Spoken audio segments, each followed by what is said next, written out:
En esta escena de la maldición de Hill House vemos a Steve asustado por la presencia de su hermana muerta. Pero hay muchas formas en las que podemos estar temerosos, así que, ¿cómo funciona el horror artístico? Podemos sucumbir ante las atrocidades de los campos de exterminio, de la incompetencia del gobierno mexicano para asegurar justicia a familiares de jóvenes desaparecidos, ante el gran poder devastador de las bombas en Hiroshima. Aunque este género es diferente, hablamos de emociones que nos hacen sentir temor, agonía, escalofríos, estremecimiento e incertidumbre. No nos referimos a las atrocidades humanas, sino a las películas, libros, series de televisión que tienen como finalidad estremecer de horror al espectador.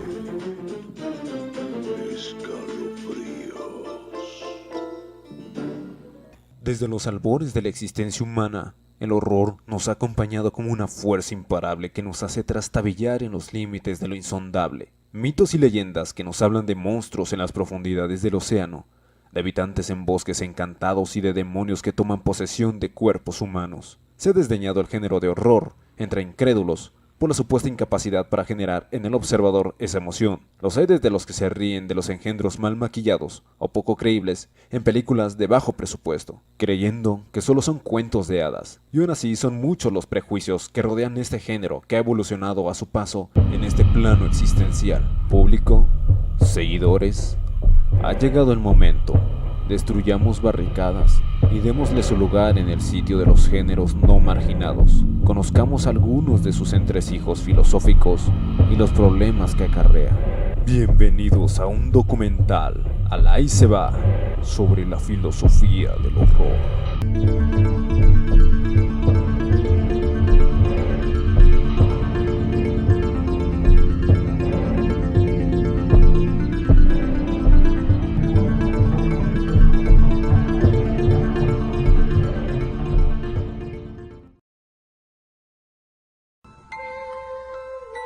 El horror comienza con un asestado golpe de la razón ilustrada. Es el año de 1764 y Horacio Walpole publica The Castle of Otranto, una gothic novel en inglés, Shower Roman en alemán o Roman Noir en francés.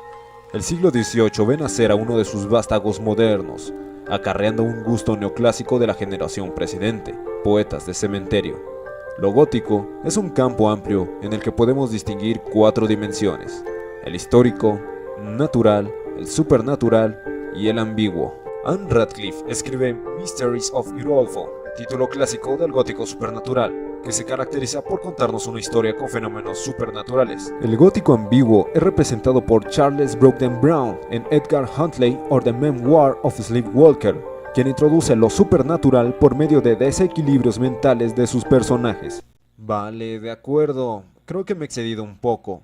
Algunos dirán que el horror puede rastrearse hasta los albores de la Edad Clásica, e incluso suponer que este es una reacción propia del ser humano ante peligros de la vida diaria, o también como un efecto frente a las atrocidades humanas, como el Holocausto, la esclavitud, la segregación racial, entre otras cosas. Pero no estamos hablando de horror con tintes morales, políticos o sociales, sino el que es producto de obras artísticas como películas, libros, videojuegos o música. Así que cuando digo horror, me referiré en todo momento al artístico. Hay algunas diferencias de este con el que sentimos ante acciones moralmente reprobables, pero dejadme continuar. Tomad un respiro, servirte un café, compra unas galletitas, no lo sé, cualquier cosa que te venga bien para seguir disfrutando del video. Mientras tanto, yo iré por un agua de horchata. Este género evolucionó de lo supernatural del gótico, de la existencia de esas fuerzas y de acciones crueles.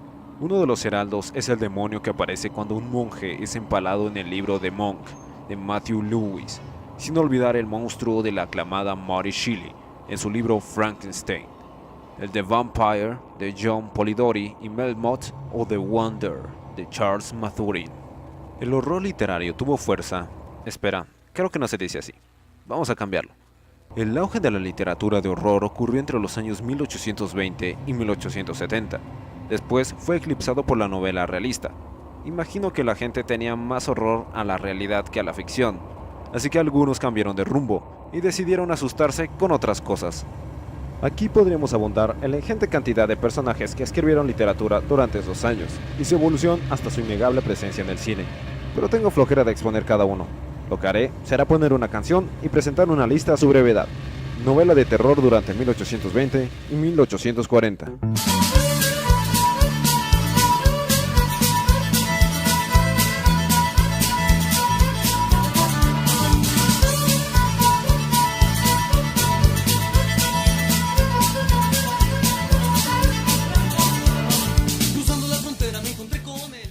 Después de la Primera Guerra Mundial, el horror adoptó un toque más realista y psicológico en obras de autores tales como... Y aquí vamos otra vez.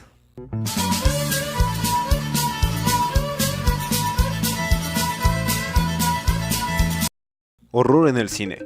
En ese mismo lapso temporal, el horror comenzó a coquetear con el cine y lo que más tarde llegaría a conocerse con el nombre de expresionismo alemán, en obras tales como Nosferatu de Murnau. Al principio de este capítulo, mencioné que el horror comenzó con un asestado golpe de la razón ilustrada. Sí lo dije, mirad. Ok, está más atrás. Así que mientras ustedes se burlan del horror, de lo poco creíble que son escenas como estas, o esta,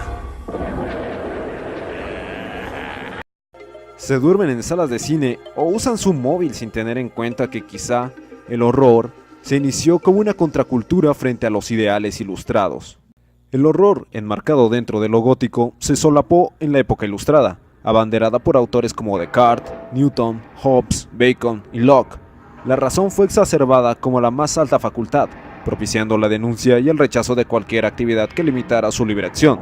La religión fue una de esas cosas que quedaron excluidas y toda la amalgama de seres no naturales. En este punto, solo estamos especulando sobre la relación histórica entre el horror y la época ilustrada, sobre todo porque será sugerente cuando entremos en detalle de qué hace que algo sea monstruoso, siendo esa una condición necesaria del horror. Así que especulemos. La época ilustrada valoraba mucho la facultad de la razón, mientras la novela de horror exploró las emociones de carácter violento, desde el punto de vista de sus personajes. Históricamente, esto podría verse como una relación objetividad versus subjetividad, la formalidad de la razón y la libertad de las emociones. Por otro lado, la ilustración podría verse como una época que arrojaba luz sobre hechos que, en apariencia, eran producto de fuerzas desconocidas, magia, fantasía, mitos, para ser desnudada en términos mecánicos por Newton. Así que este lapso de tiempo empujaba hacia lo natural, siendo una categoría determinada por el razonamiento del creciente y joven pensamiento científico. El horror, por otro lado, era una resistencia a ese paradigma, en cierto sentido, porque es muy probable que los autores letrados conocían los avances de su tiempo. También el género podría verse como el sótano al que van a parar todos esos elementos que no se ajustan a una visión, como el de la ilustración, las creencias supersticiosas. En este sentido, el horror podría entenderse como un escape ante la creciente irrupción de la luz, o como resistencia ante lo que es negado. Es complicado sostener algunas de esas tesis, porque no es del todo claro contra qué personajes y quiénes estaban en la disputa. Por ejemplo, no sabemos si los autores de terror estaban en contra de los personajes ilustrados y de ser así, quiénes. O si acaso los que estaban en contra eran los lectores. Pero seguramente algunos de ellos estaban convencidos de los descubrimientos que, me daré la libertad de llamarlos así, científicos. Como ocurre hoy día, pero el que sea complicado sostener esa tesis no la hace imposible. Seguro alguien puede hacer la tarea de investigarlas, yo no. Mi interés aquí solo es presentar un contexto histórico en el que surge el género de horror, que para mí y otros autores es un género moderno. El motivo por el que creo esto se debe sobre todo a su definición, que veremos en el siguiente capítulo. Solo para avanzar un poco diré esto.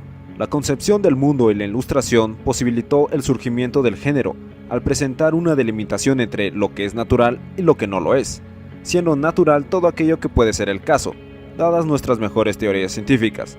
Así que el horror ocupa el campo de aquello que no es natural, o dicho en otras palabras, lo que no hace sentido en la ciencia. Algunos planteamientos inician con su contexto y su historia, para saber de dónde viene el problema y dónde estamos parados.